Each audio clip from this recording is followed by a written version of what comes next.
Salve, salve, meus amigos. Professor Kleber Pinho.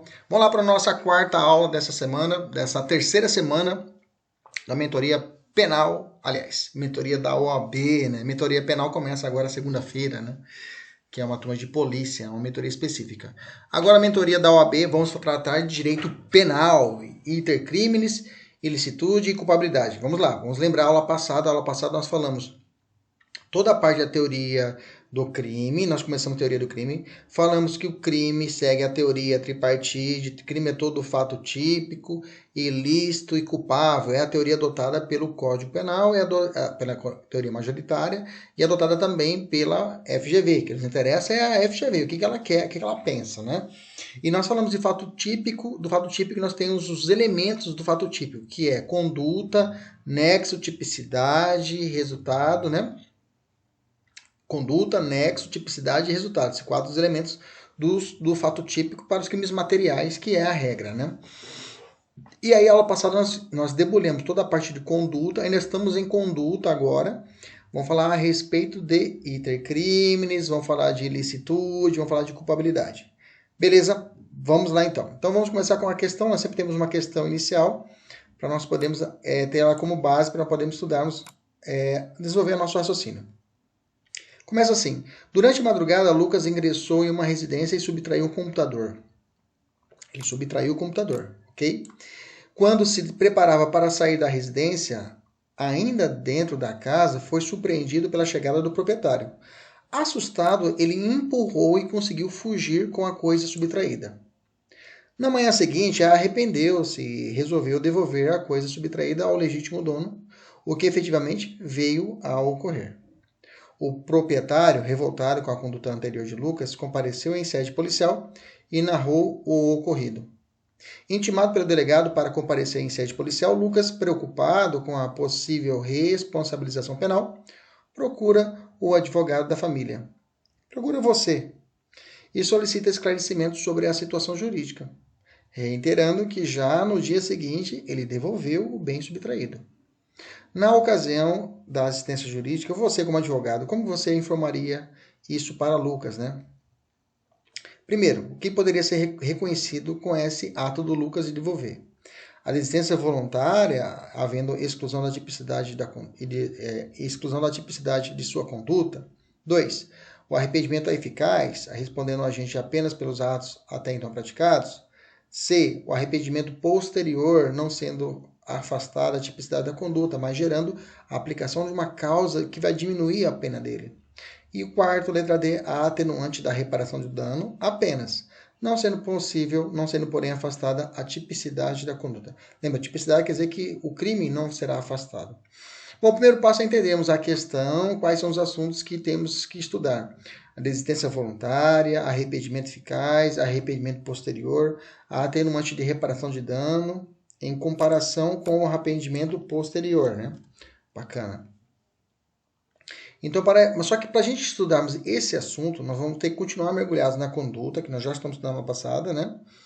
E vamos estudar o que o intercrimes, vamos terminar o nexo, tipicidade, resultado, e já vamos falar de ilicitude e culpabilidade, beleza? Então, vamos lá. Então, intercrimes. Então, onde nós estamos? Nós estamos dentro da conduta, tá? Dentro da conduta. Vou digitar aqui, ó, como se fosse assim, ó. Então, eu tenho aqui o crime, eu vou apagar já. Crime é todo, vamos lá, lembra, vou só para a gente relembrar. Lembra lá, crime é todo, lembra lá, fato típico, ilícito ou antijurídico, ilícito e culpável, ok? Onde nós estamos, professor? Nós estamos aqui, dentro do fato típico. Aqui nós já estudamos conduta, nós estudamos já erro, lembra da aula passada? Condutas dolosas, culposas, condutas omissivas, omissão imprópria, lembra do salva-vidas, né? Omissivo próprio, omissivo impróprio. Depois nós estudamos ali os tipos de erro de tipo, erro de proibição, erro de tipo, né? Erro de tipo que pode ser essencial, erro acidental que pode ser contra a pessoa, resultado diverso do pretendido, lembra? erro na execução. Tudo isso nós estudamos na aula passada. E ainda nessa matéria de fato típico, temos o iter criminis, que temos que estudar aqui e agora. E no iter criminis a gente vai estudar essas matérias, arrependimento posterior, desistência voluntária. Beleza? Depois disso, ainda vamos falar sobre crime impossível, tá? Não precisa anotar, isso eu estou fazendo só para a gente ter um raciocínio que nós vamos falar hoje. E depois eu já vou falar esses dois outros elementos do crime, que é o ilicitude e a culpabilidade, ou, melhor dizendo, os dois substratos, para a gente poder fechar já esse bloco hoje. Porque para as próximas aulas, quando nós estivermos falando já de homicídio, eu vou falar assim, olha, ele atirou, queria matar outra pessoa e errou. Aí você já vai ter essa base, vai lembrar do erro e vai fazer enquadramento do crime. Ah, ele tentou se defender de uma injusta agressão. Opa, legítima defesa, você vai fazer enquadro. Então vai ficar mais fácil quando nós estudamos a parte especial, fazendo casamento com isso que nós aprendemos hoje e na aula passada. Beleza? Tranquilo? Beleza, vamos apagar aqui e agora vamos evoluir. Então o que é o iter criminis? Iter criminis, iter vem de itinerário. Itinerário é o caminho do crime, tá? O caminho do crime. Quais são as fases do caminho do crime? Quais são as fases que o crime passa? São praticamente 4 fases que a doutrina majoritária entende, que é a primeira fase, a cogitação, a fase de preparação, a fase de execução e a fase de consumação. Tem a última fase, que alguns falam de exaurimento, tá? Mas o exaurimento, uma quinta fase, ela não é estabelecida pela doutrina majoritária como uma fase do iter criminis. Ok? Primeira fase, cogitação, uma fase interna, uma fase impunível. A pessoa apenas imagina cometer um crime. Fase de preparação já é uma fase externa, tá? A regra é que na fase na fase de preparação, o crime é impunível, salvo quando por si só configurarem outro delito. E esse não seja absorvido pelo crime fim. Por exemplo, porte ilegal de arma. Porte ilegal de arma. Se não existir outro crime, ele cometeu um homicídio, digamos assim, existir a consunção, ou seja, a absorção, depois vamos falar sobre isso, ele vai responder apenas pelo porte ilegal de arma, mesmo se ele não praticar nenhum outro crime. Às vezes ele comprou a arma para poder cometer o crime. Se ele for pego, não chegou a cometer o crime, mas ele foi pego com a arma, então já vai responder pelo porte ilegal de arma, não pelo roubo. Ok? Mesma coisa a associação criminosa. A pessoa não cometeu nenhum crime, mas só o fato deles eles se reunirem com a finalidade de cometer crimes, mesmo que não tenha cometido nenhum crime, já tem uma configuração do crime. P3 para moeda falsa. A pessoa vai falsificar a moeda. Não falsificou ainda, mas só o fato dela já comprar a impressora da moeda já tem um crime. Veja, na fase preparatória, se o tipo penal já trazer essa possibilidade, poderá responder pelo crime já na fase de preparação. Mas veja, é a exceção, porque a regra é que na fase preparatória não se pune. Por exemplo, o cara quer matar a sogra. Ele vai até uma loja de aqueles artigos, produtos de fazenda, né? Ele vai lá e compra um veneno de rato e uma corda, né? Que ele quer envenenar a sogra e enforcar para garantir mesmo se a véia vai morrer. Nesse caso, só o fato dele estar comprando o veneno, ele imaginou, cogitou, primeira fase, pensou, vou matar a sogra, vou matar a véia. Segunda fase, ele começou a preparar, comprou o veneno, comprou a corda. Se ele for pego ali, ele pode responder pelo crime de tentativa de homicídio? Não, está na fase de preparação ainda. Só se ele ultrapassar essa fase e começar a fase de execução. Beleza? Olha só, um exemplo de crime punido na fase preparatória. Caiu na prova de 2018 do exame de ordem. Thales, desempregado, decide utilizar seu conhecimento de engenharia para fabricar máquina destinada à fabricação de moeda.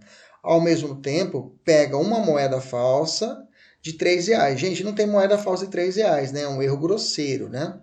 E com um colega também envolvido com as falsificações, tenta colocá-la em livre circulação para provar o sucesso da empreitada. Resumindo, Thales não poderá responder pelo crime de moeda falsa pelo fato que a moeda de R$3 é grosseira. Nesse caso, não responde por moeda falsa. Se ele conseguir assim mesmo enganar uma pessoa, se ele conseguir enganar, passar esses R$3, ele responde por estelionato, porque ele conseguiu enganar, não pela moeda falsa. Ok? Porque a moeda não pode ser grosseira. Se for uma grosseira, não existe moeda de R$3, né, gente? Uma criança de 7 anos sabe que não existe moeda de R$3. Então, é um erro grosseiro, uma falsificação grosseira, aí não responde pelo crime de moeda falsa. Mas, como ele fez ele montou a máquina destinada à falsificação, ele está se preparando para a produção de futuras moedas corretas. Você está comigo? Então, ele já preparou a moeda. Bom, eu fiz uma de R$3 agora, mas vou fazer uma de R$1. Agora eu vou fazer uma de 25 centavos, vou fazer 50 centavos. Então as próximas vai dar certo.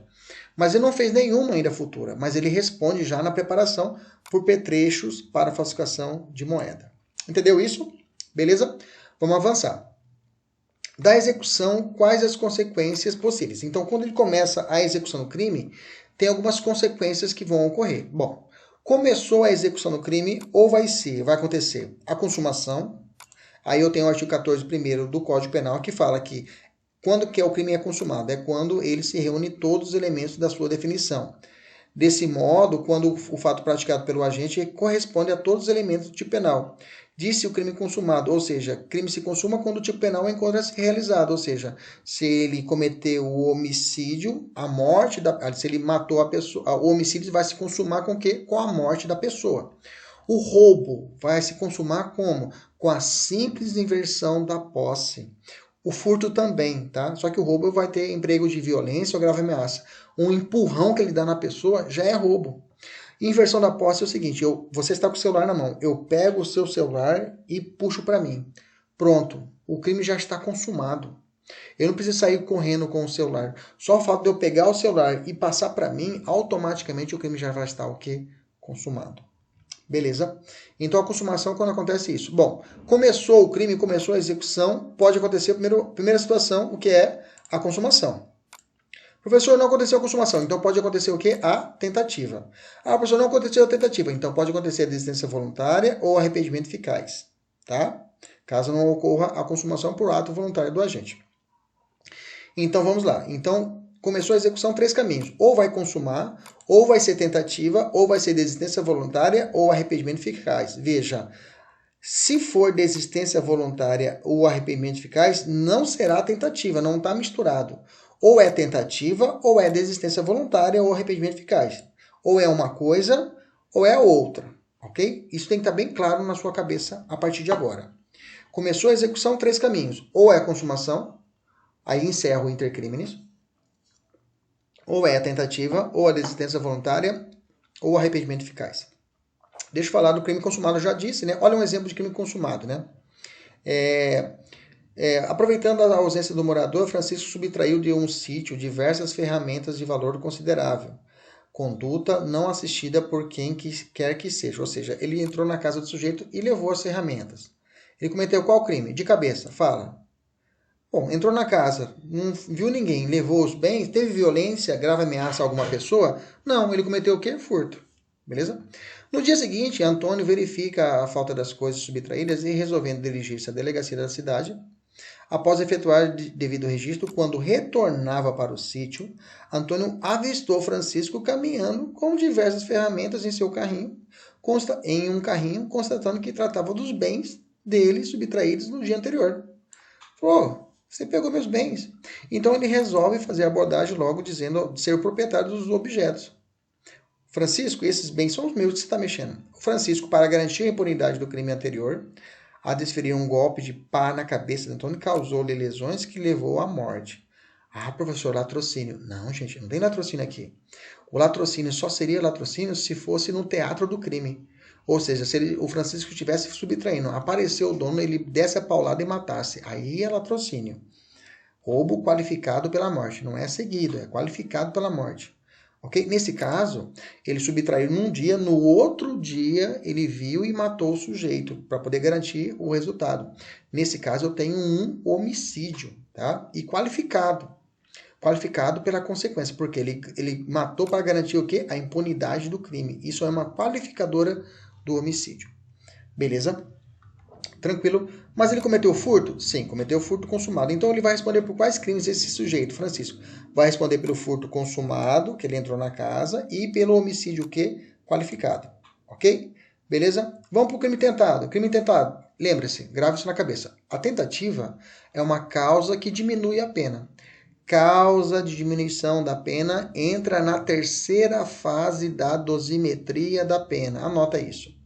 Causa de aumento e causa de diminuição da pena, eles entram na terceira fase da dosimetria da pena. Escreva isso. Entendeu? Escreva isso. Escreveu? Na terceira fase da dosimetria da pena, o juiz vai analisar as causas que aumentam e as causas que diminuem a pena. Nisso daí o juiz pode ir além do limite da pena que está na lei, a pena em abstrato, ou pode ficar aquém. Tá? Por exemplo, o furto é de 1 a 4 anos. Se o juiz identificar que ele cometeu o furto com repouso noturno, a pena é aumentada em 1/3. Quer dizer que o cara pode pegar 4 anos mais 1 ano. Pode pegar 5 anos. Pode pegar 5 anos, ok? Ele pode subir do limite da pena máxima. Ou seja, o cara pode pegar 5 anos por causa da causa de aumento de pena. Ou ao contrário, se for uma tentativa, o juiz, na hora que for fazer a conta, ele vai diminuir a pena, ok?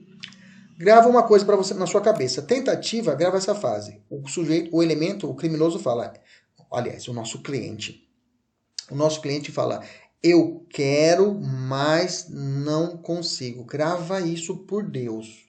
Se você gravar isso, é um macete facinho, nunca mais você erra a tentativa. Tentativa, o agente fala, eu quero matar, mas não consigo.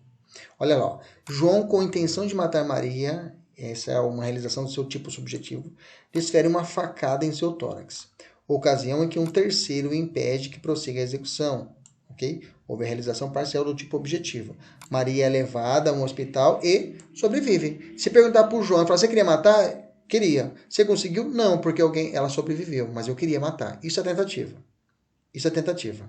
Ok? Ele saca do revólver, olha para o sujeito, vai matar, ele olha para o lado, vê as luzes do giroflex da polícia, sai correndo, desabalar da carreira. Tentativa. Ele queria matar, mas algo aconteceu. Circunstâncias alheias à sua vontade o impediram de cometer o homicídio. Ok? Veja essa questão aqui e resolva para mim. Tá? Vamos lá. Continuando. Qual a pena do crime tentado? Tentado, não tentado, né? Tentado também é chamado de conatus, né? Conatus é um apelido da tentativa em latim. Conatus significa tentativa. A tentativa é uma causa de diminuição da pena, isso aqui vocês já sabem.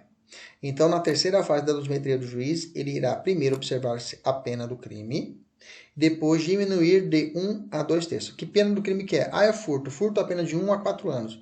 O juiz olha a pena em abstrato, ele vai chegar até a terceira fase, já vai ter uma pena intermediária e fala, bom, eu vou diminuir a pena desse sujeito de 1 a 2/3. Como que se dá a diminuição? Ela é inversamente proporcional ao intercrimes, ou seja, quanto mais perto da morte, menor será a redução. Quanto mais distante da morte, maior será a redução da pena. Entendemos? É inversamente proporcional. Ou seja, se o cara quase morreu, fala, cara, ele quase morreu, professor, mas sobreviveu. Então, esse sujeito, a pena dele, a diminuição vai ser menor. Agora, não, pessoal, ele só deu 2 riscadas com a faca assim, ele desviou, saiu correndo. Beleza, então a distância da morte foi maior? Foi. Então a redução vai ser maior. Ok? Olha só essa questão aqui, tá? Era bem pesadinha, mas vamos lá. Douglas foi condenado pela prática de 2 tentativas de roubo majoradas. Ok? Pelos concursos de agente e restrição da liberdade da vítima. São 2 espécies de majoração, tá? Roubo majorado. No momento de fixar a sanção penal, o juiz aplicou a pena base no mínimo legal, reconhecendo a confissão espontânea do agente, mas deixou de diminuir a pena na segunda fase.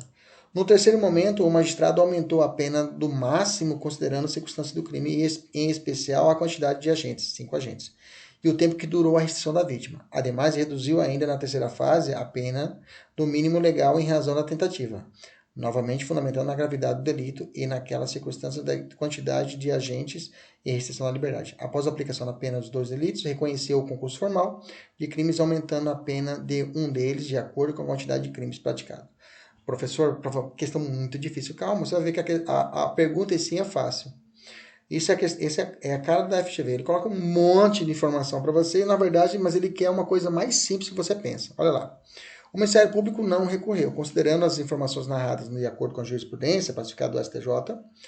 Douglas, quanto à aplicação da pena, deverá buscar o aumento do quanto da diminuição da pena em razão do reconhecimento da tentativa, ou seja, aumentar a tentativa, aumentar a diminuição, pois a fundamentação apresentada pelo juiz foi inadequada, eis que, de acordo com a questão, o magistrado não reduziu o suficiente a pena em razão da tentativa pela justificativa da gravidade do delito e na circunstância da quantidade de agente e restrição à liberdade. Gente, ó, toda vez que você viu na prova que o juiz aumentou a pena ou não concedeu o benefício pela gravidade em abstrato, pela gravidade do delito, isso não é fundamento, ok, legal. Isso não é fundamento hoje mais aceito, tá? Na onda da preventiva, hoje foi extirpado isso. Para quê? Não posso dizer que o crime é muito grave, por isso, não, tem que ser analisado o caso em concreto, tá? Então veja, desde 2019, antes da mudança agora com a lei, o pacote de crime lá da preventiva, que isso vai refletir para todo o ordenamento, o STJ, o STF já tem repudiado, gravidade do delito não é fundamento legal para poder deixar de aplicar um benefício. E nesse caso, o juiz tinha que reconhecer a tentativa e diminuir a pena do sujeito, entendeu? E o entendimento, aí vem embaixo, passivo do STJ, que a redução da pena pela tentativa exige fundamentação idônea. Isso aqui é verdadeiro, vamos grifar que isso aqui é importante. Amparada no iter crimes. O critério utilizado pelo juiz para reduzir a pena em fase tentativa de 1/3 a 2/3, conforme disposto no parágrafo no artigo 14, deveria ser pela aproximação ou distanciamento em relação à consumação do crime. Ou seja, para que ele possa diminuir ou não diminuir a pena, ele tinha que ver o quê? Até onde foi o crime. Lembra do intercrimes que eu falei lá atrás? Se prende ao caminho do crime. Não em relação à gravidade do delito, mas sim até onde ele foi. A pessoa quase morreu? Quase. Então ele vai receber menos benefício. A pessoa não morreu. Ficou longe, ficou mais distante. Então vai ter o maior benefício. Essa que é a análise, aproximação ou distanciamento da consumação do crime. Isso é o fundamento para a tentativa. Grifa, escreva lá em cima de novo, anota aqui em cima, aqui de novo, aqui embaixo, esse trecho, para você deixar guardado e para você lembrar disso, tá? Gravidade em abstrato não é fundamento. Bacana? Vou deixar essa questão aqui para vocês responderem, se está certo ou está errado. Tem alguns crimes que não se aplica à tentativa, tá? Tem crime que não se aplica à tentativa. Quais são os crimes que não cabe tentativa? Aí você lembra desse macete aqui, Quem toma muito chopp pode tomar no cuidado, tá? Quem toma muito chopp pode tomar cuidado, ok? A dica realmente é horrível, tá? Mas ajuda. Quem toma muito chopp, contravenção penal, não cabe tentativa, ok? Inclusive tem uma questão aqui embaixo para você resolver, é de contravenção penal, se não me engano. Crimes habituais, não cabe tentativa. Professor, me dá um exemplo de crime habitual. O exercício ilegal de uma profissão. Por exemplo, a pessoa é médica, fez o curso de medicina na Bolívia, não reconheceu o diploma, vem para Cuiabá, quer trabalhar como médica. Não pode. Mas o que normalmente eles fazem? Pegam o CRM de um amigo e vão fazer plantão com o CRM de um amigo. Se for pego em um único dia, ele foi pego em flagrante, não há crime. Os crimes habituais precisam que reiteração da conduta, ou seja, esse médico que não é médico ainda, ele tem que vir amanhã, depois da manhã, cometer várias vezes essa conduta. Por isso que não cabe tentativa, ok? Crimes omissivos próprios, lembra da omissão de socorro? Omissão de socorro não cabe tentativa, tá? Crimes unissubsistentes, são crimes que com um único ato existe a consumação. Um único ato existe a consumação. Por exemplo, injúria. Quando a mulher xinga a outra, sua biscate, rapariga. Xinga, biscate, rapariga, dadeira do porto.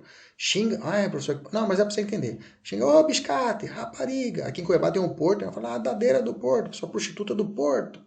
Injúria. Veja, um único ato já consumou o crime, não tem vários crimes, não tem intercrimes, não tem caminho do crime. Uma só palavra já há a consumação do crime. São crimes unissubsistentes. Crime préter-dolosos, onde tem o dolo no antecedente e culpa na consequência, tá? Crime préter-dolosos. E a participação no suicídio. A participação no suicídio, há uma grande crítica agora com a mudança dela, tá? Grande parte da doutrina vai falar que não existe a possibilidade da tentativa, tá? E outra parte não. Então, a participação, nós vamos deixar ela separada, tá? Não vamos botar uma estrelinha dela ainda, que nós vamos estudar ela em particular, depois vamos falar sobre ela. Vamos deixar uma estrelinha na participação no suicídio, tá? Crime culposo também não cabe tentativa. Crime culposo não cabe tentativa, tá? Exceto a culpa imprópria, que nós já estudamos, né? Que é o excesso numa excludente de licitude. Aí é possível. Tá, mas a regra é que crime culposo não cabe tentativa. Aí tem essa questão aqui para vocês responderem, que é uma questão, inclusive, de OAB, tá? Para você responder. E marca para mim essas duas questões aqui. Ok? Vamos lá. É claro, você que está com o material já resolve aí. Já resolve. Lembra? Esse material tem que estar impresso, viu, gente? Tem que imprimir o material, fica fácil. Vamos falar sobre desistência voluntária e arrependimento eficaz. Lembra que eu falei para vocês que começou a execução tem 3 caminhos. Ou é a consumação, ou é tentativa, ou é desistência voluntária ou arrependimento eficaz. Lembra disso? Então vamos lá. Vou falar da desistência voluntária e o arrependimento eficaz. O artigo 15 do Código Penal traz a desistência voluntária e o arrependimento. Tá? Eu vou cortar aqui para vocês vão ver até onde vai desistência e onde começa o arrependimento. Olha lá. O agente que voluntariamente desiste de prosseguir na execução. Até aqui é desistência, tá? Até aqui, vou marcar de verde, é desistência. Daqui para frente é arrependimento eficaz. Ou impede que o resultado se produza, responde pelos atos já praticados. Vamos entender isso. Primeira coisa, vamos trabalhar as similitudes. O que tem de coincidência entre a desistência voluntária e o arrependimento eficaz? Vamos lá. Tanto a desistência voluntária ou arrependimento eficaz não se fala em tentativa, viu, gente? Não existe tentativa aqui nesse ato, tá? Nunca. Se você tiver uma situação de desistência voluntária, é desistência voluntária ou é arrependimento eficaz. Não será tentativa. Segundo ponto, o agente responde pelos atos já praticados. Se não praticou nenhum ato, só aqueles, não haverá tipicidade, ou seja, não haverá crime. Ok? Eu vou te dar os exemplos e você vai entender quanto a isso. Bacana? Em nenhuma hipótese poderá ocorrer a consumação. Se ocorrer a consumação, não existe desistência voluntária e nem arrependimento eficaz. Por exemplo, se por acaso o cara entrou na casa do sujeito, pegou o bem, colocou na mochila, acabou. Não se fala mais de desistência voluntária e arrependimento eficaz, porque consumou-se o furto. Tem que ficar atento a isso. Tá? O crime pode ser até hediondo. Ele pode ser até um latrocínio, pode ser até um homicídio de uma criança ou de uma mulher grávida e poderá ser aplicada a desistência voluntária e o arrependimento eficaz. Ok? Não tem essa limitação. Pode ser um crime grave. Diferença de tentativa de desistência voluntária e do arrependimento eficaz. Olha só, vou fazer bem claro aqui. Eu fiz um quadrinho para o que diferenciar claramente o que é desistência voluntária e o que é tentativa. Vamos lá, olha lá. Na tentativa, o agente fala, lembra que eu disse? Eu quero, mas não consigo. Ele quer matar. Ele quer cometer o crime, ele quer estuprar. Ele quer cometer um crime violento, mas por circunstâncias alheias à sua vontade, ele não consegue chegar ao êxito, o objetivo dele. Na desistência voluntária e no arrependimento eficaz, ele fala, eu posso, mas não quero. Olha a diferença. Olha a diferença, é crucial. Aqui ele fala, eu posso cometer o crime, mas eu que não quero. Na tentativa, ele fala, eu quero, mas não consigo. Olha a diferença, aqui ele quer mesmo, mas não consegue. Já no desistência voluntária e arrependimento eficaz, ele fala, eu posso, mas não quero. Agora vamos falar a diferença da desistência voluntária e do arrependimento eficaz. Na desistência voluntária, ele inicia a execução do crime. É claro que no arrependimento eficaz também inicia a execução do crime. Só que na desistência voluntária, ele não chega ao final, tá? Não continua nos atos executórios, ok? O agente desiste voluntariamente. É voluntariamente, professor? Não precisa ser espontâneo. Ou seja, alguém pode pedir para ele parar de fazer isso. Não faça isso. E ele não faz. Ok? Beleza? Aí ele para porque ele fala assim, eu posso, mas não quero. E por que ele parou? Ele parou porque ele olhou, a filha pede para ele não matar o pai dele, o seu pai. Não mata meu pai, ele é um assassino. Não mata meu pai. Ele olha para a criança e fala, eu posso, mas não quero. E ele para. Mas veja, ele não parou porque ele quis. Não parou espontaneamente. Não partiu dele. Ele partiu voluntariamente, mas foi alguém que pediu para ele. Espontaneamente quando parte dele. Mas não precisa ser espontaneamente. Tem que ser voluntário. Só isso que a lei exige. Ok? Não continua os atos executórios. Impede a consumação. Qual a punição? Ele responde pelos atos já praticados. Vou te dar um exemplo mastigado. O agente, a prova sempre fala isso, viu, gente? A prova sempre coloca isso na prova para te confundir. O agente com ânimos necandi, ânimos de matar, desfere 3 facadas no corpo da vítima, causando nela, e a prova fala o que causou, tá, gente? Senão você não consegue matar a questão. Causando lesões o quê? Leves. Aí ele encaixa a desistência voluntária. Em seguida, podendo prosseguir na execução, proferindo outras facadas, ele não faz. Ele impede a consumação. Ele desiste do seu intento, permitindo que o ofendido sobreviva. Veja, ele poderia continuar dando as facadas, ele poderia continuar com os atos executórios, mas não faz. Nesse caso, a prova para aqui e te pergunta, nesse caso, letra A vai estar assim, ele responderá pelo crime de tentativa de homicídio. É a questão errada. É a questão errada. Não é tentativa de homicídio, lembra-se. Ou é tentativa ou é desistência. Não pode misturar. São coisas distintas. Nesse caso, ele responde apenas pelos atos já praticados. A prova já te deu a deixa. Causou o que nele? Lesões leves. Ele responderá por qual crime? Apenas por lesão corporal e não por tentativa de homicídio. Grava isso. Se você perguntar isso para uma pessoa que não faz direito, para o seu marido, para sua esposa, para o seu esposo, para o seu namorado, sua namorada, para sua mãe, para sua sogra. Se você contar essa história para ela, olha a sogra, ele saiu com vontade de matar. A sogra saiu com vontade de matar o genro. A sua sogra olhando para você. Entendeu? Ela chegou, falou assim, hoje eu vou matar aquele meu genro. E ela vai dar um tiro, pau, na perna dele. E ela, a hora chega perto dele, ela fica com dó. E não continua ato executório. Qual crime que ela vai responder? Ela vai dizer com certeza o quê? Tentativa de homicídio. Ela não entende isso. Você fala assim, não, se ela parou porque ela quis, ela responde só pelos atos já praticados. Se ela causou lesão corporal na perna do cara, lesão corporal leve. Se causou lesão grave, lesão grave. Ok? E a diferença disso daqui para o arrependimento eficaz? Gente, é muito simples. O arrependimento eficaz, a única diferença é que o sujeito, ele chega ao final dos atos executórios. Aqui ele não chega, aqui ele chega ao final dos atos executórios. Ele pratica uma ação, mas ele impede a consumação, a pessoa não morre. Ele responde também pelos atos já praticados. Por exemplo, olha lá. O agente com vontade de matar a vítima, armado com um revólver municiado com 3 munições. Desfere os 3 tiros no corpo da vítima, né? Causando lesões gravíssimas. Ok? Lesões gravíssimas. Em seguida, aos disparos, o agente corre com a vítima para o hospital. Ele impede a consumação. A vítima sobrevive. Professor, se morreu não tem benefício. Lembra disso. Se morreu, consumou, não tem benefício. Ele responde pelo estado de morte. Aí é homicídio, ok? Tem que ter o benefício, tem que sobreviver. Sobre a vítima sobrevive e sobrevive, né? A vítima sobrevive e apenas sofre. Leões é foda, né? Sofre lesões, jumento. Faltou essa. Lesões leves, ok? Desistindo do seu intento, permitindo que o ofendido sobreviva. Nesse caso, responde apenas para lesões gravíssimas. Ok? Beleza? Eu deixei aqui 2 exemplos facinhos para você dar uma lida, que tem tudo a ver com a matéria para você entender. E já quero que vou responder com você essa questão aqui, e tem questões aqui embaixo para você resolver sozinho. Olha lá. Marcos, visando roubar Maria, a agride, causando lesões corporais, natureza o quê? Leve. Pronto, já te deu a deixa. Antes, contudo, de subtrair qualquer pertence, Marcos decide abandonar, ou seja, a empreitada, pedindo desculpas à vítima. Veja, ele poderia continuar, mas não quis continuar.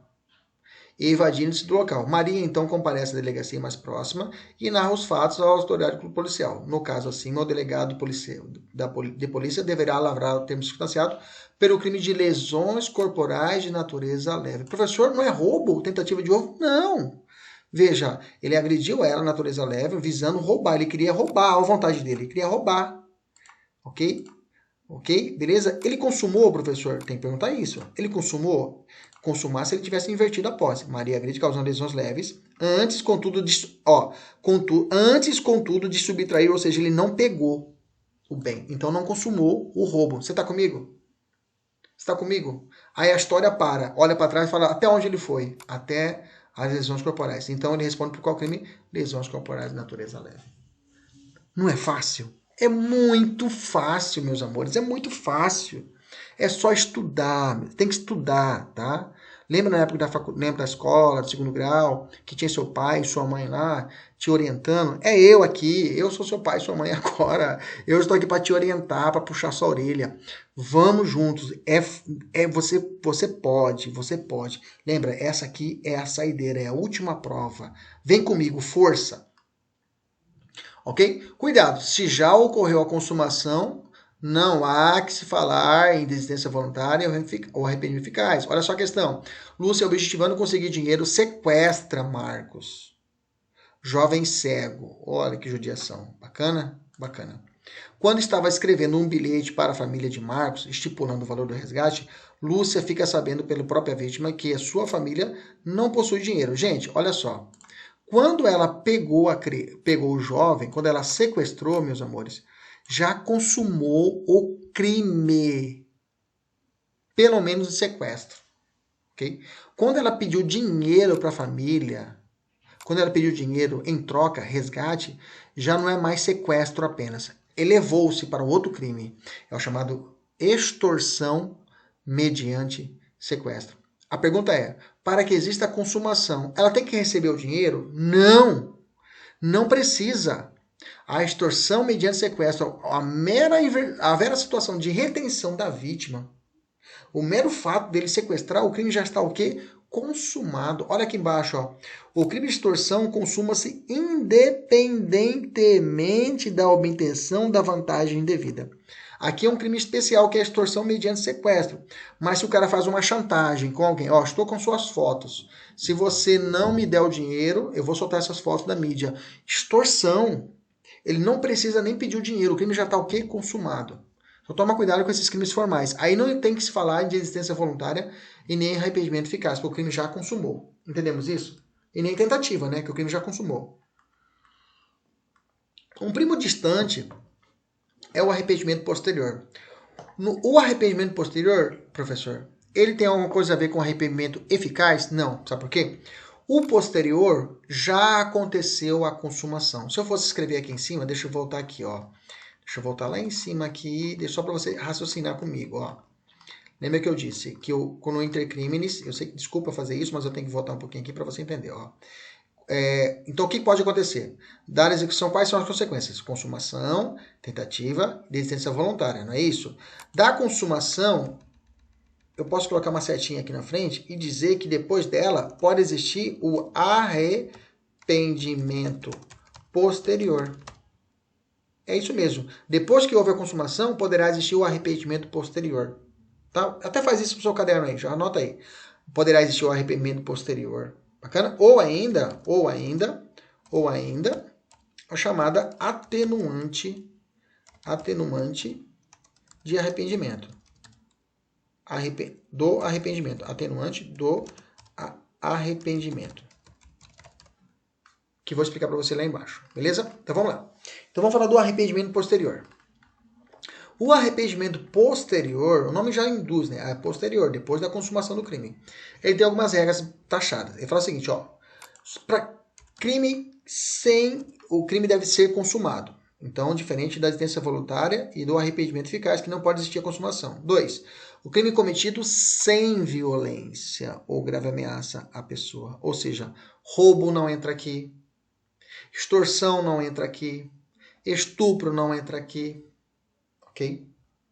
Então, qual que vai entrar? Gente, na prova, quando eles querem utilizar, eles colocam o quê? Furto. Eles colocam o furto aqui. Porque o furto não tem violência ou grave ameaça à pessoa. A pessoa furta o bem e no dia seguinte vai lá e devolve o bem. Aconteceu em São Paulo. O cara furtou um carro, era um Gol 94 de uma professora primária. O cara arrependeu, viu lá o carro cheio de prova. No dia seguinte ele entregou o carro com um bilhete, né? E o bilhete dizendo que estava se arrependido, devolvendo a professora e foi preso. Nesse caso, se constatou o arrependimento posterior. Até quando, professor, que ele pode arrepender? Ele pode arrepender, olha lá, até o recebimento da denúncia. Eu quero que você grifa que não é oferecimento. O oferecimento é protocolo. Vale é protocolar. Recebimento é o despacho do juiz. Recebo a petição inicial, leia-se a denúncia em seus termos. Cite-se a parte contrária para o prazo legal, apresentar a defesa, prazo de 10 dias. E vai indo. Okay? Esse é o despacho inicial, é o recebimento. Então, até esse momento, ele pode devolver, ele ganha um prêmio, professor. Qual o prêmio ele vai ganhar, professor? A redução da pena de 1 a 2 terços. Veja, o crime vai existir, ele vai ser processado e ele poderá reduzir a pena de 1 a 2 terços. É interessante que se ele furtar um carro, se ele furtar um celular, um xing-ling, um celular porcaria, e não for aplicada a insignificância, por exemplo, ele vai responder o crime e vai ser condenado e poderá reduzir a pena de 1 a 2 terços. Um celular equivale a R$1.000, digamos assim. Agora, se ele desviar 1 milhão de reais por pagamento de tributo e ele pagar esse tributo antes do recebimento da denúncia, olha que interessante, né? Olha como é a diferença no Brasil, há injustiças, né?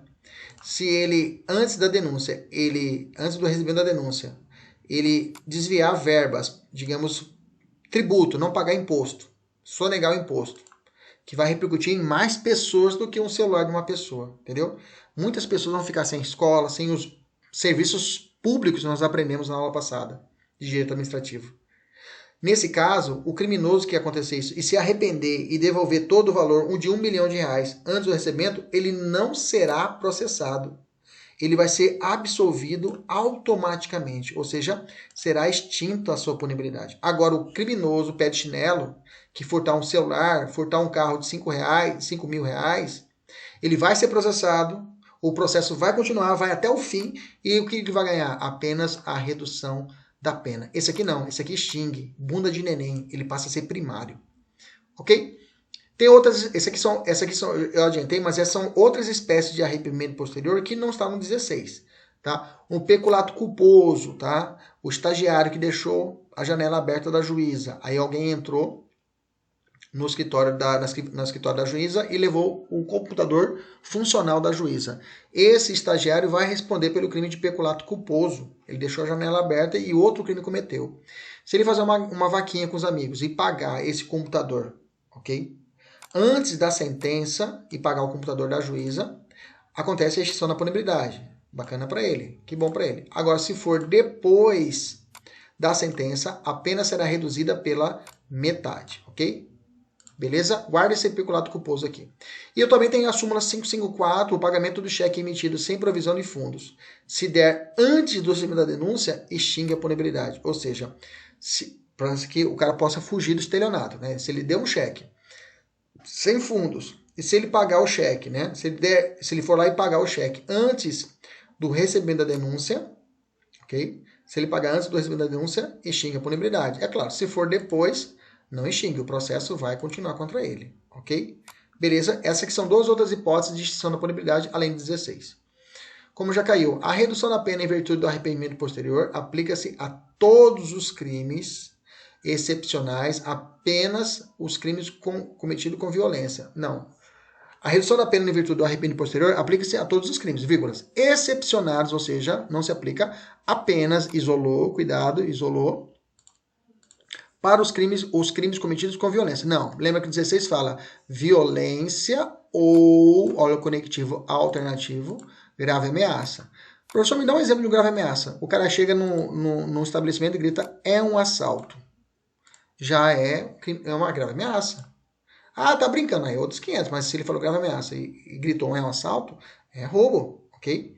Esses dias meu irmão foi fazer uma compra aqui no CPA, ele olhou pela janela, viu um monte de gente, a vitrine, a porta, ele viu todo mundo deitado no chão, né? dentro da lojinha, né? Aí ele olhou, pensou, deve ser ginástica laboral, né? Todo mundo tá deitado. Ele é professor de educação física, né? Quando ele entrou, o cara botou a pistola na cabeça dele, falou, deita. Na hora ele já pulou, acho que já mergulhou, deitou com o rostinho colado no chão, com a mãozinha como um anjo dormindo, né? Já dormiu ele mesmo. Bacana. Crime impossível, professor. O que é crime impossível? Vamos lá. Crime impossível não se pune tentativa, tá, gente? Também não pune tentativa. Crime impossível é quando, por ineficácia absoluta do meio. O que é ineficácia absoluta do meio, professor? Eu quero matar alguém, vou matar. O cara sai com uma pistola de brinquedo e quer matar a pessoa. O meio para matar a pessoa é ineficaz, ok? E o crime vai ser impossível, não haverá crime, o fato é atípico, e ele vai ser o quê? Absolvido. Beleza? Então, o crime impossível, o fato é atípico e não se pune a tentativa, cara, é o fato atípico. Como que ele ia matar alguém se ele estava com uma pistola de plástico, ok? Ou quando absoluta impropriedade do objeto. Aqui objeto não é objeto para cometer o crime. Objeto do crime, ou seja, o alvo. Se ele quer matar alguém, ele vai lá e quer matar a sogra. Quando ele vai, dá 15 facadas na sogra. E depois descobre-se que a sogra já estava morta. Nesse caso, ela tem um ataque cardíaco e morreu sozinha, deitada lá. E o cara pensou que estava viva. Nesse caso, crime impossível, por impropriedade do objeto do crime. Ok? Bacana? Aqui embaixo eu coloquei 2 exemplos para vocês. Aqui já respondi crime impossível, né? Tem duas questões aqui para você resolver também. Faça, dá o pause na tela e responda as questões, beleza? Tem que responder, professor? Tem que responder. A maioria dos alunos que estão respondendo, que eu estou conversando com a turma, né? Tá tendo maior índice de acerto lá embaixo, na revisão, nas 10 questões finais. Por quê? Tá praticando aqui. Agora, se você pular aqui, vai dar errado, ok? Bom, finalizamos a conduta. Agora vamos falar sobre nexo de causalidade.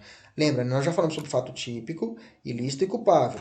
Nós estamos dentro do fato típico ainda, ok? É formado pela conduta, nexo, tipicidade e resultado. Nós já falamos sobre a conduta inteira. Agora vamos falar sobre o nexo. Vamos lá. O nexo é o liame. Nexo é o vínculo entre a ação e o resultado. No Brasil, qual é a teoria adotada? A teoria do conditio sine qua non, ou seja, a teoria da equivalência dos antecedentes por regra, tá? Por regra, é a teoria da equivalência dos antecedentes. Então, normalmente, o que é o nexo? A pistola que foi disparada por Pedro causou a morte de André. Pronto, houve um nexo causal, né? Pedro responde pelo crime de homicídio. Mas pode acontecer no meio dessa linha de raciocínio algum fato estranho, alguma coisa que vai roubar a cena.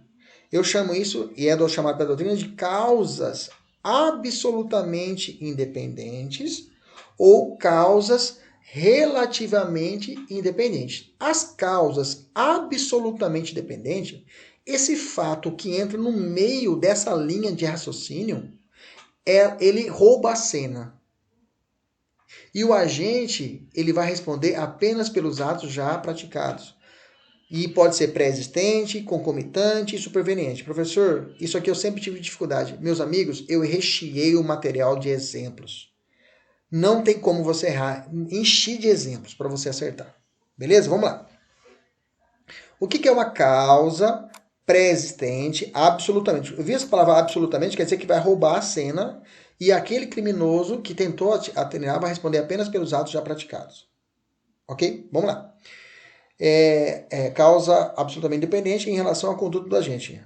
A causa que produz o resultado existia antes da conduta do agente. Vamos entender. O agente A fere a vítima B, que vem a morrer exclusivamente pelos efeitos do veneno que havia ingerido antes da conduta. Ok? Ela tomou o veneno antes da conduta. Beleza? Tranquilo? Quando a pessoa ela deu uma facada na sogra, digamos assim, ela morreu, faz a autópsia nela e abre ela e fala assim, ó, ela morreu porque o outro genro já tinha envenenado ela antes. Professor, isso aí não é crime impossível? O senhor acabou de falar de crime impossível, professor. Beleza. Seria crime impossível improbidade do objeto. Por exemplo, se a sogra já estivesse morta. Já estava morta, tá lá, geladona. Eu vou lá, o cara vai. Eu não. Vai lá, o cara dá 15 facadas na sogra. Ela já estava morta. Você tá comigo? Nesse caso, crime impossível. Aqui, ela tá viva ainda. Ela tá viva ainda, ok? Só que nesse dia, ela ia morrer de qualquer forma. Ela ia morrer por causa do veneno que ela tinha tomado antes. E não da facada do agente. Entendeu? Mas nesse caso, o agente que deu a facada, ele responde por qual crime? Pergunto para você. Ele diz aquela frase, eu quero, mas não consigo. Se ele fala, eu quis, mas não consegui, porque alguém matou ela na minha frente, ele responde por qual crime? Tentativa de homicídio. Bacana? Então a pré-existente é quando ela já tinha sido envenenada antes. A concomitante é ao mesmo tempo. Por exemplo, olha lá. Silvio efetua disparo de arma de fogo contra Stanley, né? No momento em que o teto da casa de Stanley desaba sobre a sua cabeça. Na autópsia, resta identificado que Stanley morreu por causa do traumatismo craniano causado pela queda do teto. Nesse caso, Silvio responderá na forma o quê? Tentativa. Terceiro, veja, concomitante é ao mesmo tempo. A causa estranha, que é o desabamento nesse caso, apareceu no exato momento que o cara queria cometer o crime. Nesse caso, rouba a cena e Silvio responde apenas pela tentativa. Veja, toda vez que rouba a cena, a pessoa responde só pela tentativa. Causa superveniente absolutamente independente em relação à conduta. Superveniente é o que vem depois, né, gente? Vamos lá.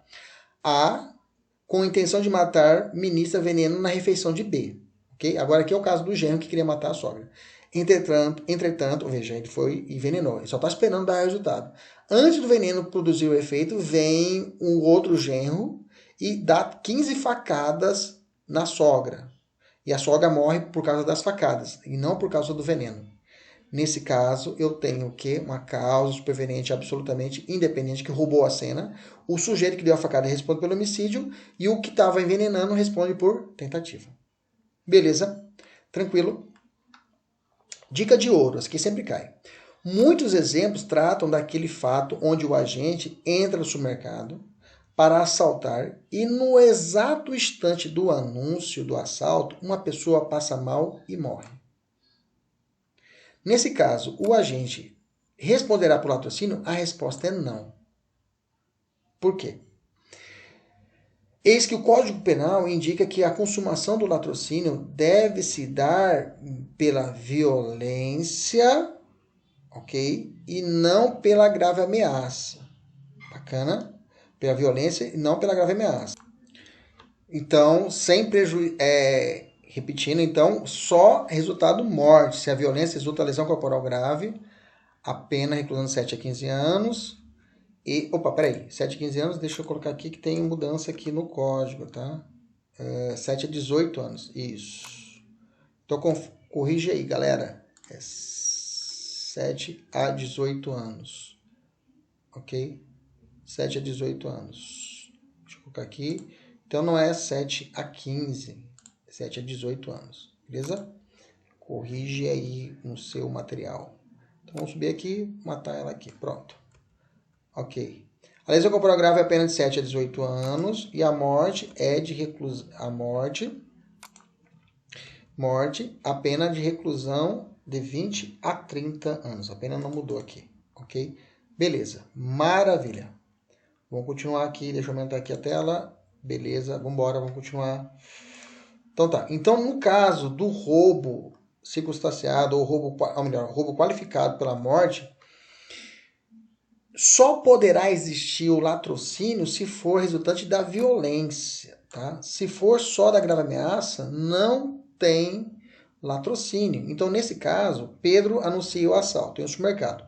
Pelo susto do anúncio do assalto, Dona Maria, de 82 anos, sofre um ataque cardíaco e morre no local. Nesse caso, Pedro não responderá pelo latrocínio, tá? Guarda essa informação para vocês. Ele não responde pelo latrocínio. Por quê? Para que exista o latrocínio tem que ser violência e não apenas a grave ameaça. Beleza? Vamos lá. O que se entende por causa relativamente independente? Causa relativamente são aquelas que originam da conduta do agente, daí relativas, pois não são desvinculadas. Ou seja, diferente das independentes, apareceu do nada o outro genro e matou a sogra. Nesse aqui não. Está no desdobramento do crime do sujeito. Okay? Ele contribui, por isso que é relativa e por isso que ele continua respondendo pelo resultado, relativamente, ok? Beleza? Vamos lá. Então, a primeira causa, então é uma causa estranha, mas tem a conduta do agente e o agente responde pelo resultado. A causa pré-existente, olha lá, relativamente independente. Por exemplo, com a intenção de matar, isso aqui é a clássica, né? A desfere facadas em B. E o B é portador de hemofilia, que vem a falecer em consequência dos ferimentos aliados ao seu estado de saúde. Responderá por homicídio consumado. Por óbvio, o A ele tem que saber que o B ele tem essa condição de saúde precária. Entendeu? Aí a pergunta é, a pessoa morreria aquele dia? O B morreria naquele dia? Não, ele morreria mais pra frente. Mas aquela facada ajudou a prejudicar a sua saúde? Sim. Tem íntima relação com o homicídio? Sim, então ele responde pelo resultado. Concomitante, né? A desfere facadas em B no exato instante que está sofrendo um ataque cardíaco. E ele tem que saber que o cara tem problema cardíaco, ok? Prova-se que os ferimentos causados em A contribuíram para a morte e o agente responderá pelo homicídio consumado. A superveniente, eu quero que você fique atento, tá? A causa superveniente independente tem duas situações. A que não causa por si só o resultado, nessa daqui, o agente ele responde pelo resultado, tá? Então, já vamos direto ao ponto. Você viu na questão, fulano deu a facada, o sujeito foi para o hospital, contraiu uma infecção hospitalar e morreu. A pergunta é, quem deu a facada responde pelo resultado de morte? Sim. Ah, deu a facada e o cara morreu no hospital por erro médico. Mas o médico responde também, mas esse que deu a facada responde pelo resultado de morte, sim ou não? Sim.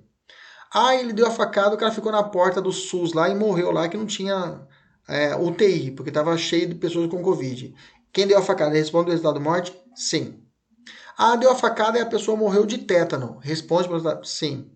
Ah, deu a facada e a pessoa morreu por broncopneumonia durante o tratamento. Mas ele estava, nesse caso, ele responde o resultado de morte, sim ou não? Sim. Ok? Agora, quando a prova dizer para você, já vamos direto ao ponto, que foi uma situação de acidente de trânsito. Ok? Uma situação, e acidente de trânsito é clássica. Vou te dar um exemplo. O cara deu a facada. Entrou no SAMU. No transporte até o hospital, sei lá, acontece um desastre e o SAMU cai da ponte e morre todo mundo afogado.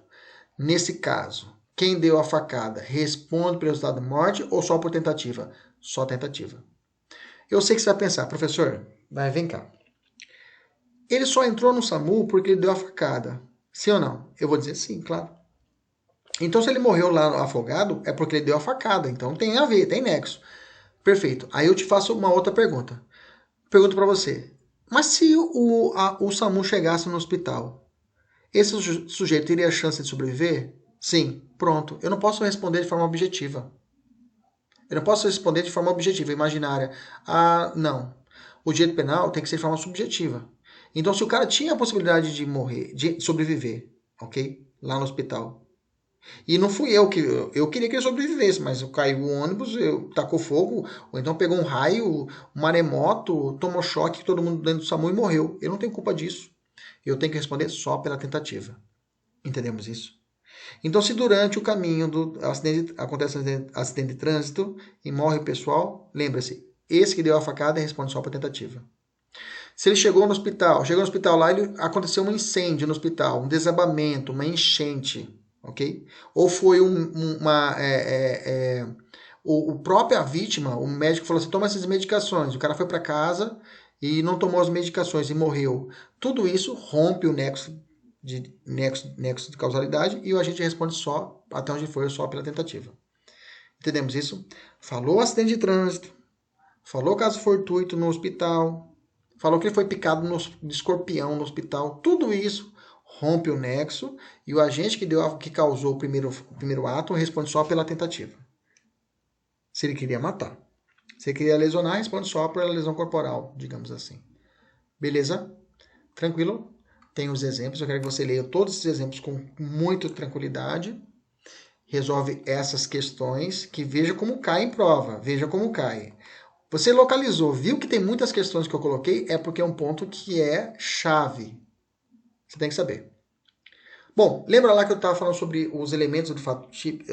Elementos do fato típico, eu tenho o fato, vamos relembrar, sempre lembrar, fato típico, que é a conduta, nexo, acabamos de ver, aí vem a tipicidade, aí vem o quê? O resultado, ok? Nós já batemos esses três aqui, né? Esses dois, melhor dizendo, né? Agora vamos ver o que? A tipicidade. O que é a tipicidade, gente? Tipicidade nada mais, nada menos que é o elemento é chamado elemento do fato típico, é um elemento do fato típico que é dividido em duas espécies, formal e material. Formal, nada mais, nada menos, é a subsunção. O que é? O casamento entre o fato e a norma. Zé das Couves constrangeu com violência ou grave ameaça a ter conjunção carnal com a sua filha de 12 anos. Pronto. Nesse caso, eu vou pegar esse fato e vou ver se encaixo ele em algum artigo do Código Penal. Existe algum artigo do Código Penal que prevê isso? Sim, 217A, que é o estupro de vulnerável. Pronto, encaixou. Isso é tipicidade o quê? Formal. Pronto, já existe a tipicidade? Não. Eu tenho que ver se o bem jurídico é relevante, que é a tipicidade material. Tem que existir os dois para que exista a tipicidade. Bom, num estupro, a integridade física de uma criança é um bem relevante? Sim ou não? Claro, professor. Então pronto, existiu a tipicidade, existiu o terceiro elemento. Ok? Mas, por exemplo, se o cara furtou um boné, furtou um sabonete, ok? Aí eu tenho a chamada insignificância, né? Que é a chamada bagatela. Aí a tipicidade material ou substancial está sendo o que? Prejudicada.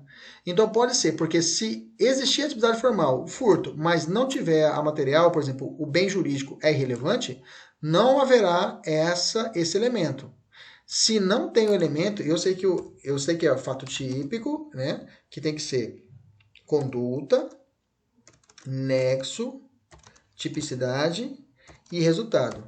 Se faltar a tipicidade, porque para que exista a tipicidade tem que ser formal, que é a previsão legal, e material, o bem jurídico. Se faltar a tipicidade material, não tem a tipicidade do fato típico. Se não tem esse elemento, não há o que? Fato típico. Se não há fato típico, não há o que? Crime. Entendemos isso? É um castelo de cartas, lembra disso? Então, a insignificância é isso. A insignificância é quando o bem jurídico ele é irrelevante. É claro, né, gente? O que é insignificante? A doutrina fala que é o que não ultrapassa um salário mínimo. Mas é regra isso? Não, não é regra. Porque eu tenho, por exemplo, o descaminho, o sacoleiro, o que vai lá para o Paraguai fazer compras. Minha mãe fazia muito isso, fazia compras no Paraguai, né? E se ela mas já prescreveu os crimes dela, graças a Deus. Então, quando ela vinha para o Brasil, ela não recolhia o tributo. Não tinha dinheiro, coitada. Vendia roupa na feira, lascada mesmo. Então não tinha mesmo. Ela já ia com dinheiro, às vezes sem almoço, sem janta. Mas não justifica o cometimento do ilícito. Tinha que recolher o tributo, né? O que é certo, é certo. Então, nesse caso, ela não recolheu o tributo. Só que as compras dela não ultrapassavam a 10 mil reais. Se não ultrapassava 10 mil reais, ela poderia se responder pelo crime, digamos se fosse hoje, mas ela poderia ser absolvida pela inexistência da tipicidade material. Porque para o fisco, para a Receita Federal, se o desvio, o descaminho, ou seja, o crime de descaminho, o prejuízo para o Estado for menos de 10 mil, não compensa. É insignificante isso, não vale a pena. Agora, se for mais de 10 mil, aí é significante. Aí existiu a tipicidade, aí existiu o crime. Se não existir tipicidade material, o cara tem que ser o quê? Absolvido, porque não existiu o crime. Ok? Beleza? Duas questõezinhas para você responder, responda. E o último elemento é o resultado. O resultado não tem muito mistério, tá? Não é cobrado muito em prova, que é o último elemento do fato típico, que é a consequência provocada pelo agente. Todo crime possui um resultado jurídico, mas nem todo crime possui resultado naturalístico, beleza? E a gente vira a página e vamos falar da ilicitude, tá? Grava o seguinte, toda vez que eu tiver um fato típico, pressupõe que o crime também é ilícito. Aí, o criminoso, ele tem que apresentar as chamadas excludentes de ilicitude. Ele tem que apresentar, é claro, o examinador quer isso, quer ver se você sabe quais são as excludentes de ilicitude. A ilicitude ele sabe que existiu, ele quer saber quais são as excludentes, se você sabe. As causas excludentes de licitude, elas podem ser gerais e supralegais. Aliás, legais e supralegais. As legais são divididas em genéricas e específicas. As supralegais, elas têm 3 espécies. Aí é a doutrinária.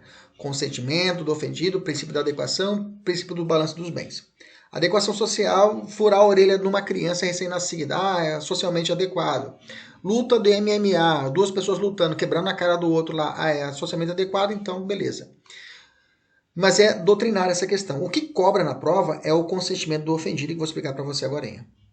As específicas estão distribuídas dentro do Código Penal, tá? Isso aqui é mais para uma segunda fase que a gente tem que decorar. Primeira fase, tem que saber a genérica: estado de necessidade, legítima defesa, estrito cumprimento do dever legal e exercício regular do direito, ok?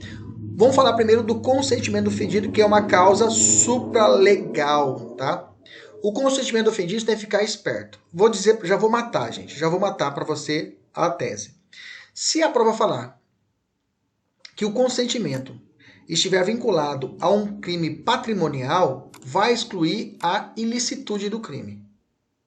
Se o crime falar que não, a situação foi um crime não patrimonial, ou existiu o consentimento, ele vai excluir a tipicidade.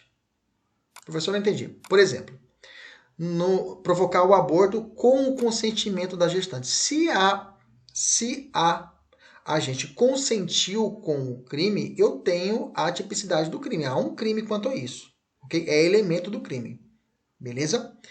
Se não tiver essa, se ela não consentir, ok? Se ela não consentir, não haverá o crime para ela, digamos assim. Professor, não entendi. Deixa eu dar outro exemplo. O estupro. Esquece os meus exemplos de violação do domicílio e vamos para o estupro. Estupro. O estupro, artigo 215, é constranger alguém, mediante violência, grave ameaça, a ter conjunção carnal ou outro ato libidinoso. O cara quer ter relação sexual com a pessoa, ok? Se a pessoa falou sim, ela consentiu, existiu crime? Não. O fato é o quê? Atípico. A professora falou yes, yes, yes, e era no, no, no. Aí é outra conversa, tá, meus irmãos? Vamos parar com esse negócio aí. Se ela falou yes, ela consentiu, não há crime. Ah, foi na delegacia, ó, doutor, eu prendi porque eu tava gritando não, não, não. Ela fala na delegacia, não, doutor, mas a gente tem um modus operandi lá em casa. Quando eu falo não, é sim mesmo, que eu gosto, né? Aí não há estupro. Entendeu? Porque para o estupro tem que ter o dissentimento. Entendeu isso? E aí, nesse caso, vai excluir o quê? A tipicidade. Bacana? Mesma coisa a pessoa entrar na minha casa. Se eu não autorizei a pessoa a entrar na minha casa contra a minha vontade, ela comete violação do domicílio. Se eu autorizo, não, eu autorizei ela. Não há violação do domicílio e exclui o quê? A tipicidade. Agora, se for crime patrimonial, por exemplo, tá? Crime patrimonial. For crime patrimonial, se estiver tratando de crime patrimonial, vou te dar o exemplo já. Exemplo, crime de dano. Essa questão aqui é bacana que dá para fazer isso. Olha só. Miguel, com 27 anos de idade, pratica a conjunção carnal com Maria, jovem saudável, com 16 anos de idade. Na residência desta que consente com o ato. Bacana? Beleza? Então, Miguel tem relação sexual com Maria. Ok? E ela consentiu. Então, não houve estupro. Na mesma data também, na mesma residência, a irmã Maria, ok? A irmã de Maria, de nome Marta, com 18 anos, permite seu namorado Alexandre que quebre todos os porta-retratos. Quebrar é dano. Ela permitiu, ela consentiu, ok? Nesse caso, quanto ao estupro, houve uma causa de excludente tipicidade, ou seja, não existiu o estupro, e quanto ao dano, não existiu o que? A ilicitude. Lembra que eu disse, se for crime de dano, exclui o quê? A ilicitude. Beleza? Tranquilo? Maravilha. Funciona como excludente de ilicitude, não há que me injúria quando o titular da honra subjetiva consente para... Essa aqui é uma exceção à regra, né? Quando eu tenho aqui a situação da injúria. Beleza? Mas vou colocar aqui o exemplo para vocês aqui. Coloca embaixo o exemplo. Bom, que o exemplo já está aqui na questão, né? Por exemplo, vamos botar aqui no seu material. Exemplo, que é um macete, né? Aí não tem erro. Crime patrimoniais. Coloca aí. 155, ok? 171, estelionato. Bacana? Deixa aí para você. 180, que é a receptação, só crimes patrimoniais. Ok? Tranquilo? Maravilha. Vou até apagar esse aqui de cima para não ter confusão com vocês. Pronto. Deixa aqui, que aí. Pronto. Deixa só crimes patrimoniais. Tá? Porque aí é um macete, aí você não erra. Beleza? Vambora. Quais são as excludentes de ilicitudes legais? Agora vamos para a regra. Está necessidade, legítimo defeito, primeiro dever legal. Vamos tratar cada uma delas. Vamos lá. Só lembrando que qualquer uma delas, tanto no estado de necessidade, legítima defesa, se tiver um excesso, a pessoa responde por dolo ou por culpa. Lembra lá acho que era da Carolina Dickman, né, que o primo dela, o irmão dela, meteu bala no cara que queria... Ele meteu atirou mais do que o necessário, né? Houve um excesso, né? Isso aí, inclusive, é chamada culpa imprópria, que nós já estudamos lá atrás. Culpa própria, melhor dizendo, né? Isso, culpa própria. Beleza? Estado de necessidade, gente. Estado de necessidade, já vamos direto ao ponto. Por exemplo, você está numa chalana no Pantanal, tá? O estado de necessidade é um perigo, tá? É um perigo atual. Não tem violência de pessoa, de ser humano. É um fato da natureza, é uma situação que você não previu, foge do seu controle. Pode ser que estado de necessidade seja para você defender a você mesmo ou a terceira pessoa, que eu chamo de estado de necessidade de terceiro. Ok? Por exemplo, está você e sua sogra dentro de uma chalana no Pantanal. Alguém grita fogo, fogo, fogo. Você não pensa duas vezes, pega um salva-vidas, joga dentro do rio e a sua sogra pula junto com você. Só que o salva-vidas só consegue suportar uma pessoa. Você tem que... Ou é você ou a sua sogra. Aqui você escolhe. Estou aqui contando a história. Então você mata a sua sogra e vai nadando para a beira do rio. Nesse caso, o que é estado de necessidade? Ou era você ou era ela. Não tinha agressão, não tinha briga, não tinha agressão injusta. Era uma situação da natureza e você tinha que sobreviver. Bacana? Beleza? É claro, esse estado de necessidade pode ser até imaginário. Quando você chega na praia, você olha para a chalana, alguém estava gritando fogo porque era uma bebida que vinha com o fogo pegando assim. E para você e para sua sogra imaginava que estava pegando fogo a chalana. É o estado de necessidade putativo, imaginário. Um bombeiro ele pode alegar esta necessidade em seu favor para não salvar alguém que está afogando? O bombeiro olha, o mar está agitado, não vou pular, senão eu vou morrer. Entre a vida da pessoa e a minha vida, eu vou preservar a minha. Pode fazer isso? Não, viu gente? Toda pessoa que tem o dever de preservar, de evitar o perigo, ela tem que sacrificar mesmo, tá? Para a OAB é isso aí. Um capitão dentro do navio. O capitão é o último que sai do navio, ele afunda com o navio. Já viu aquela frase? É isso mesmo, tá? Ele tem um dever legal de ficar lá. Estado de necessidade putativa, eu já falei para você, é imaginário, né? Estado de necessidade agressivo, quando a conduta lesiva recai sobre o direito de quem não concorreu para a produção da situação de perigo. Você tá na Parque Mãe Bonifácio, caminhando com seu sobrinho, com seu filho, com sua irmã, e de lá vem um sujeito com um cachorro. O cachorro solta da guia, você atira no cachorro, ok? Porque o cachorro ia matar, ia atacar a sua família, ia matar alguém. E o cachorro bravio mesmo, um pitbull. Você atira no cachorro. Se você matou o cachorro, o estado de necessidade é chamado defensivo. Você recaiu sob o direito de quem concorreu para a produção da situação de perigo. Bacana? Se você atira, a munição bate na pedra, ok? E acerta a cabeça do dono. Opa, nós já estudamos isso. É chamado erro de execução, lembra disso? O que você queria? Você queria salvar a sua família. Então, está de necessidade por erro na execução, beleza? Só que nesse caso eu chamo erro de execução, é o estado de necessidade, mas agressivo. Por quê? A ação não caiu sobre o cachorro, mas sim em terceira pessoa, que não tinha nada a ver com a situação. Mas você alega que houve um erro na execução e a sua real vontade era o quê? Defender o seu filho. E aí você não responde por homicídio, ok? Você vai ser absolvido pelo estado de necessidade no erro na execução, na forma o quê? Agressiva. Toda vez que recair contra outra pessoa, você pode alegar essa necessidade. Você está indo para a Chapada com sua família no seu carro. Faz uma curva. Quando você está na curva, vem um cara na contramão em alta velocidade. Você joga o carro no acostamento. Você atropela e mata um andarilho. Estado de necessidade agressivo. Você fala assim, olha, eu não queria. Esse cara não tinha nada a ver com a situação, mas ele morreu de graça. Beleza? Tá aqui essa questão para vocês analisarem, essas duas questões. Dá uma olhada nela, já estão respondidas, mas depois eu quero que você marque as questões para você fixar a matéria. Beleza? Legítima defesa aqui tem que ser, o uso tem que ser moderado, dos meios necessários, a repelir injusta agressão. Gente, aqui é a ação do ser humano, tá?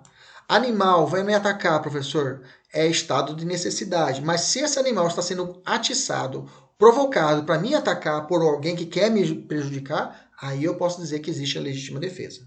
Beleza? Tranquilo? Como também a gente... sim, beleza. Está lá no artigo 25.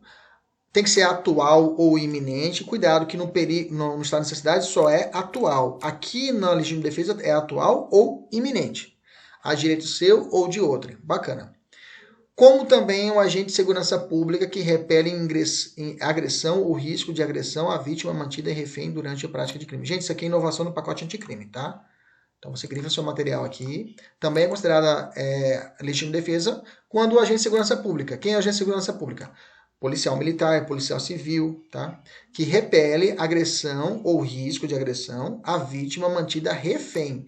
Então o cara que dá um tiro na cabeça do assaltante que mantém a vítima refém, ele está agindo em legítima defesa de terceiros. Beleza? Dá uma olhada nessa questão, tem tudo a ver com a matéria. Ataque de animal, já falei. Se for espontâneo, está em necessidade. Se for provocado, legítima defesa. Isso foi cobrado em 2019 na OAB. Faz essa questão para mim. Legítima defesa putativa é a imaginária. Eu imagino que a pessoa vai me agredir, vai me atacar, e eu saco e atiro nela antes disso. Okay? Isso é, claro, uma situação de erro de tipo permissivo, né? É aquele erro de proibição ou indireto, é aquela coisa que eu realmente não imaginava. É o erro de tipo acidental. Nesse caso, vai excluir o dolo e a culpa. Beleza? Essa questão está resolvida, mas quero que você leia ela também. Beleza? Vamos descer. Legítima defesa defensiva e agressiva. Mesma coisa lá em cima. A reação não constitui fato típico. Exemplo, imobilizar o agressor, tá? Aliás, aqui é diferente da outra. A defensiva aqui não tem não constitui um fato, não constitui fato típico, tá? Eu só imobilizo o agressor, não há uma reação, não há uma violência. Legítima defesa agressiva, a reação constitui fato típico, a matar o agressor. Mas essas duas, difícil cair em prova, tá? O estado de necessidade cai mais. E a legítima defesa putativa também cai. A legítima defesa pré-ordenada é quando eu coloco ofendículos, caco de vidro, eu coloco no meu muro, eu coloco cachorro bravio, cerca elétrica, tudo isso é chamado legítima defesa pré-ordenada. Quando ela já quando eu digo assim para você entender, você deixou armado lá uma cerca elétrica, é legítima defesa pré-ordenada, mas você não pode ter excesso, você não pode pegar a cerca elétrica, puxar o fio direto do poste e amarrar na minha cerca de arame farpado. Aí não, né? Aí é excesso, eu posso responder de forma dolosa ou culposa. Ok? Posso responder pelo crime, pelo homicídio, culposo ou doloso, dependendo da situação. Como foi aqui em Varza Grande, o que ela colocou do fio do poste de luz e puxou na cerca elétrica. Uma criança passou com o pé, uma poça d'água, pisou e morreu eletrocutado. O cara respondeu por homicídio na forma culposa. Ok? E podendo ser até um dolo eventual. Estrito cumprimento do dever legal e exercício regular de direito. Coloquei de um lado do outro para ficar fácil para entender. O estrito cumprimento do dever legal é ação de servidor público, tá? Um servidor público prestando, digamos assim, a realização de uma reintegração de posse, um oficial de justiça. É exemplo de estrito cumprimento do dever legal. O policial efetuando na prisão é estrito cumprimento do dever legal, tá? Agora, se tiver uma perseguição, tá? E o policial tá atirando para matar o sujeito e o bandido tá atirando de volta, ele atira para salvar a vida, nesse caso não é estrito, é legítima defesa, ok? O exercício regular é o direito nosso. É você, por exemplo, realizar uma prisão em flagrante. Você sabe que você pode fazer uma prisão em flagrante, ou chamado flagrante facultativo, né? Qualquer pessoa pode fazer o flagrante. Violência desportiva, legítima defesa da minha posse, proteger minha propriedade, tudo isso é exemplo de exercício regular de um direito. Beleza? Tem questão para resolver. E aí a gente fecha o último bloco do tema, que é a culpabilidade, que é assim. Houve fato típico? Houve. Houve conduta, houve nexo, houve tipicidade, houve resultado. Vou para o segundo elemento, ilicitude. O réu apresentou alguma excludente de ilicitude? Não. Beleza, então o fato é ilícito. Vou para o terceiro ponto, que é a culpabilidade. Eu tenho que ver se realmente o fato é culpável. Como sempre, eu tenho que buscar as excludentes da culpabilidade. Lembra disso? O examinador quer que você pegue o seu cliente e saia apertando a mão dele pela frente do fórum, né? O seu cliente carregue você nos ombros, fala, esse advogado, essa advogada é foda. Então isso o examinador quer o que de você? Quer que você saiba as excludentes. Quais são as excludentes de culpabilidade? Decora aqui, ó, MEDECO. Menoridade, embriaguez, doença, erro de proibição nós já vimos lá atrás. Lembra lá das dinamarquesas que foram para a Praça Santos Dumont, né? Dumont, e colocou os seios de fora, porque ela imaginava que lá, como na Dinamarca, poderia fazer isso aqui no Brasil. Coação moral irresistível, nós já falamos lá atrás, lembra a coação física, né? Coação moral é chantagem. Se você não fazer isso, eu mato o seu filho. Não tem como, o cara não tem opção. Obediência hierárquica, vou dizer lá embaixo. Então a menoridade penal, tá? É o menor de 18 anos, tá? É inimputável, nós sabemos disso, tá? O que é muito cobrado aqui na prova é a teoria da atividade. Vou perguntar assim, porque assim, a teoria da atividade, tá? O que fala a teoria da atividade, né? É o tempo do crime, né? Tempo do crime, atividade. Lugar do crime, ubiquidade. Tempo do crime. O cara, hoje, dia 22 de julho, ele tem 17 anos, 11 meses e 30 dias, 29 dias. Ele atira na pessoa. Bacana? E a pessoa fica 5 meses dentro do hospital. No dia seguinte que ele atirou, ele completou 18 anos. A prova te pergunta, esse sujeito é menor de idade? Ele aplica ele o ECA ou Código Penal? Data do fato. Teoria da atividade. No dia do crime ele era menor? Era. Então eu aplico o quê? O ECA. Tem uma exceção? Tem. Se ele sequestrar a criança. Se ele sequestrar a criança, que são chamados crimes permanentes. Se ele sequestrar a criança e ficar com a criança. Quando ele sequestrou, tinha 17 anos, 11 meses e 29 dias. Ele fica com a criança 2 anos. Quando a polícia socar o pé e e no cativeiro e conseguir salvar a criança, cessar a permanência, a partir dali ele pergunta para o sujeito: quantos anos você tem hoje? 19, pronto. Vou aplicar o Código Penal. É exceção à regra. Porque é um crime permanente. Porque se ele cometer um homicídio, um latrocínio, eu aplico a teoria da atividade. No dia do crime, quantos anos você tem? Ah, eu tenho 17 anos. Pronto, então eu vou aplicar o ECA. Se ele comete crime permanente, um sequestro, extorsão mediante sequestro, que mantém a vítima no cárcere por um certo período de tempo, o crime ainda continua perpetuando, nesse caso eu vou olhar e falar: tá, quantos anos você tem hoje? Depois que cessou a permanência. Ah, eu tenho 20, pronto. Código Penal nele. Beleza? Tem essa questãozinha em cima disso para você resolver. Embriaguez, gente, a embriaguez que é inimputável é aquela que, onde o sujeito, tá, é isento de pena, a embriaguez completa, proveniente de caso fortuito ou força maior. A embriaguez aqui não se prende apenas a cerveja, a bebida. Pode ser também uma questão de drogas. Aqui é o exemplo clássico. O cara nunca bebeu na vida, passou na OAB, as amigas levaram a amiga para poder ir para um barzinho para comemorar. Essa menina nunca bebeu, sempre foi para a igreja, era de caminhada, mas nesse dia ela caiu em tentação e foi com as amigas para o barzinho. E nesse dia ela falou: o que você quer tomar? Ela falou: eu quero tomar um copo de leite com molico numa boate, né? Eu quero lá na Malcolm, eu quero um leite com molico. Quick, se for o caso. Aí falou: princesa, aqui a gente não serve isso. Ah, então eu quero água. As amigas falam: quer saber? Vamos fritar ela? Pega uma pílula de êxtase e joga no copo dela. Ela toma, ela fica louca, começa a dançar, quer dançar os louvores da igreja, mas não tem como. Aí uma amiga enche o saco dela, ela pega uma garrafa e quebra na cabeça da amiga e mata a amiga. Nesse caso, eu tenho uma excludente de culpabilidade, que é essa embriaguez que eu estou dizendo para vocês, ok? Essa embriaguez do artigo 28 para a primeira. Ela vai ser o quê? Absolvida, porque excluiu a culpabilidade. Veja, o fato foi típico, ela não apresentou, ela não estava legítima defesa, só que ela estava o quê? Maluca, embriaguez completa, proveniente, no caso, fortuito, força maior. Veja, embriaguez culposa, ou se for semi-inimputável, se for culposa, ela aumenta a pena, tá? Olha só, quais são a embriaguez? Essa semi-inimputável, normalmente é difícil mais de cair em prova, tá? Que aí é porque é mais difícil para o examinador colocar a situação. Ele coloca uma situação mais drástica. Agora, se fala assim: ela chega no bar e fala: eu vou beber, eu não posso beber, nunca bebi. Mas se Deus quiser, eu vou beber um pouquinho. E mata a amiga, aí a embriaguez é culposa, ok? Nesse caso, não exclui a imputabilidade, ela responde pelo crime. Beleza? Teoria do acto libera em causa é essa análise. O juiz analisa o caso se a pessoa, por exemplo, o marido fala: eu fiquei bêbado para poder tomar coragem e matar a minha esposa. Não.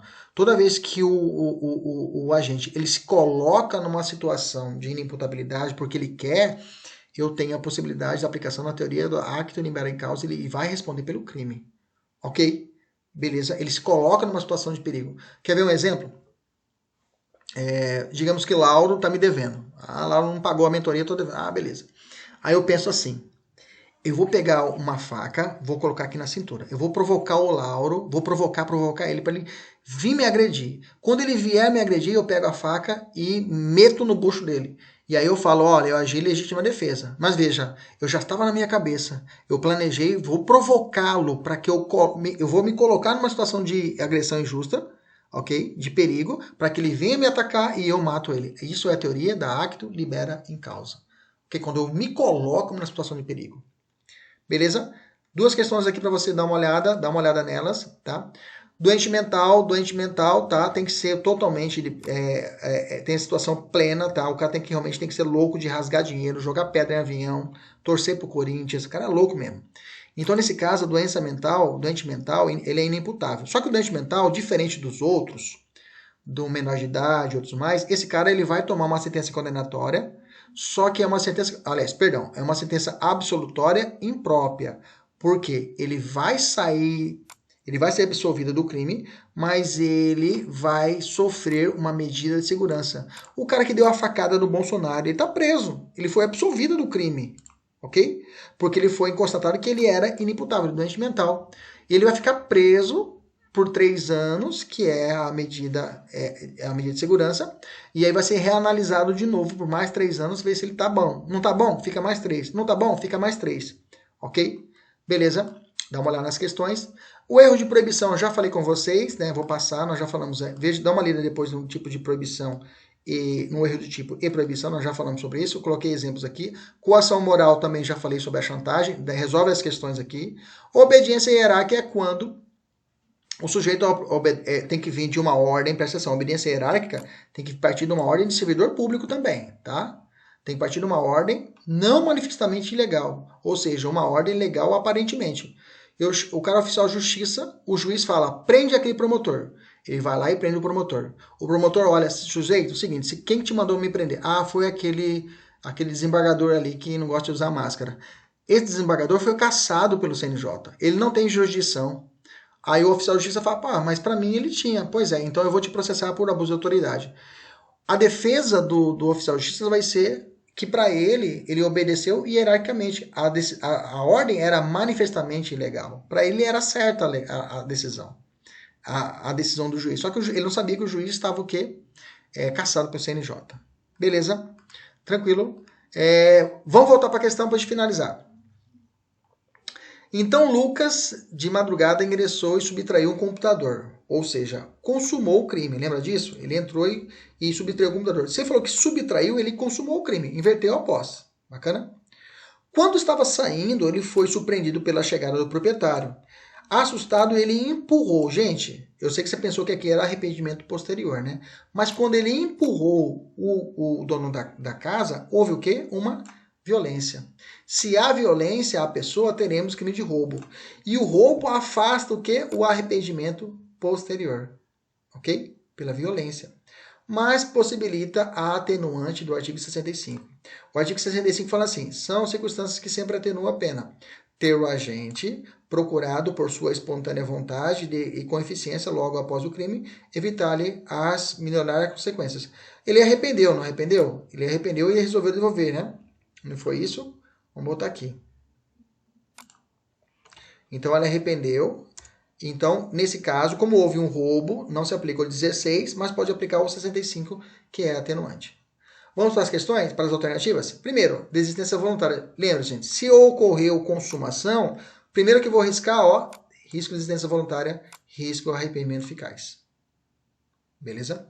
Arrependimento posterior, poderia ficar entre essas duas. Não sendo afastada a tipicidade da conduta, mas gerando a aplicação da diminuição. Como houve violência ou grave ameaça, afasta-se o 16.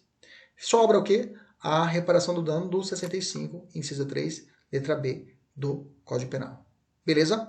Agora é com você. Responde as duas questões aí. Você que assistiu a aula, se quiser adquirir esse material, nos procure pelo nosso Instagram, @professor Kleber Pinho. Meus alunos da mentoria da OAB, um beijo no coração e até a próxima, se Deus quiser e Ele sempre quer. Tchau, tchau.